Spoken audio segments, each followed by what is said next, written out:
Welcome to the third video in my Reflections build log series. I just wanted to give a quick update on the status right now. Currently still waiting for the WaterBlock for my GPU, but what I did receive yesterday is my set of 6 Lee SL120 fans, the white ones. You can see just laid it on the table here. These I find look a lot better than my old LL120s, which I was going to put in here from Corsair. I actually still have one of them over here. This is what I was going to put in originally versus these ones. These ones have the really nice metal accent, which will match all my silver fittings. And here are here's a few that I already installed. So you see the metal accent on the side, especially like the side profile of the fans compared to the LL120s. I find this the metal accent makes it look so much better. So that should really go with the theme of metal and reflecting. A few things that I had to do to get these fans to fit in, though. I don't know if you recall my first video, and actually this is the fan here. I had to scratch off a bit of the side here. You can see how like that side is perfectly fine, and this side was a bit chipped off. And that's because it would interfere with the bottom right there. Thankfully, on these LL120 fans, they actually have like a rubber instead.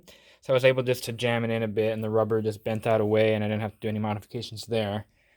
Unfortunately, though, on the other side is that these LL fans they have this handy locking mechanism. You can see like these are not screwed into each other or anything. They actually lock into each other using these like grooves on the side. But that does mean that they don't have any cables on them.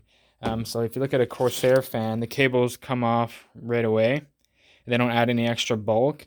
In the case of a LL fan, you need to attach this little extra piece here on the side that you're not connecting another fan to, and this is where like the fan leads come off, and that adds extra width to the fan here. And so when I had it on this side, I originally wanted the fan cable to be right here. It would interfere with that fitting, so I couldn't actually get it there. And on this side, it interfered with that fitting. Just how it ended up working out. So instead, I switched to this fitting right here. Thankfully, the X-Flow radiators have an exit on here, on the side, and also on the other side. So I was worried that this 90-degree wouldn't fit, because you can see this little box here, which is what the I/O is on. I don't know if you can see there. Yeah, you can kind of see the I/O. That's where the I/O box comes from. But thankfully, after removing this, putting the fitting on, and screwing that back in, it fit perfectly fine. It's barely touching, but not enough to do any problems, and I'll be able to just do the same route all the way into like a hole right here. No problems. So yeah, that's the update for now. Waiting on the WaterBlock, and give another update once that arrives. So I'll see you in the next part of this video. Alright, it's been a while since the last video I recorded, because I was waiting a whole 46 days for my WaterBlock to arrive. But just got my WaterBlock and backplate, so we're going to be doing a quick operation on the 3080 to get that on there, and then we'll be able to fit it in there and see how it looks. So I'll be back with the next part fairly soon.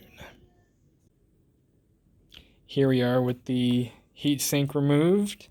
Just the bare PCB right now. Still have to take off the back plate, but just figured I'd show you guys a real quick look at what it looks like for the 3080 Tough with no heatsink on it. I'm just gonna remove the thermal paste with some isopropyl alcohol, and then I'll go to the back plate next.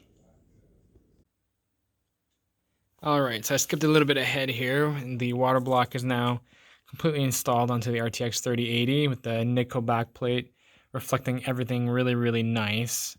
I've started putting on all the fittings and trying to just visualize the runs. You can see the offset adapter right there to get it to line up with the CPU block. I've got the radiator at the bottom. Still no holes here. This is just sitting here for now. But now I know how to line up like this tube, so I can finally go in and make the modifications to the case to get this radiator to fit. Figured out which of these two outlets here I'm going to use for the reservoir, which will just be sitting on this post right here. You'll see that later. And so everything is looking really nice. Tomorrow I'll be going ahead and making the case modifications. First, we got to make the holes in the bottom of the case for these two fans to breathe some air through the gap. We need to make 2 holes right here for the pass-through fittings to get to the radiator that'll be behind those fans. These fans as well, these holes here for the mountings actually don't line up with the radiator that I have. So I'm gonna have to just widen them a bit so that I can actually mount this triple fan set onto it. So those will go all in the front there. And then last but not least, I need to get the mounting set up on the inside of this bar for the reservoir itself, because by default they don't support putting it there, but we'll get it to get there. So that's what it is right now, and looking forward to seeing it tomorrow looking maybe a bit more full. All right, see you later in the next video.